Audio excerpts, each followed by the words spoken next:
मूर्ख साधु और ठग। एक बार की बात है, किसी गांव में एक साधु बाबा रहा करते थे।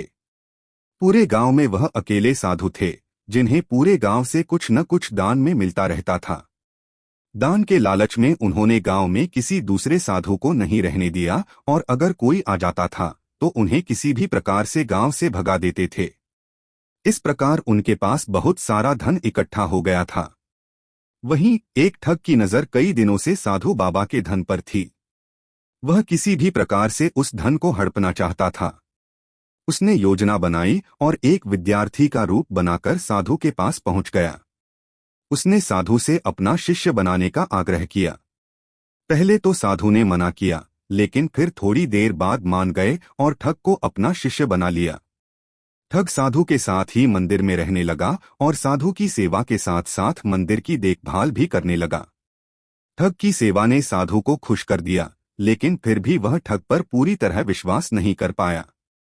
एक दिन साधु को किसी दूसरे गांव से निमंत्रण आया और वह शिष्य के साथ जाने के लिए तैयार हो गया। साधु ने अपने धन को भी अपनी पोटली में बांध लिया। रास्ते में उन्हें एक नदी मिली। साधु ने सोचा कि क्यों न गांव में प्रवेश करने के पहले नदी में स्नान कर लिया जाए। साधु ने अपने धन को एक कंबल में छुपाकर रख दिया और ठग से उसकी देखभाल करने का बोलकर नदी की ओर चले गए। ठग की खुशी का ठिकाना नहीं रहा। उसे जिस मौके की तलाश थी वो मिल गया।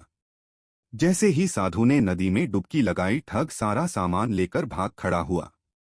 जैसे ही साधु वापस आया, उसे न तो शिष्य मिला और न ही अपना सामान। साधु ने ये सब देखकर अपना सिर पकड़ लिया। हमें इस कहानी से यह सीख मिलती है कि कभी भी लालच नहीं करना चाहिए और न ही किसी की चिकनी चुपड़ी बातों पर विश्वास करना चाहिए।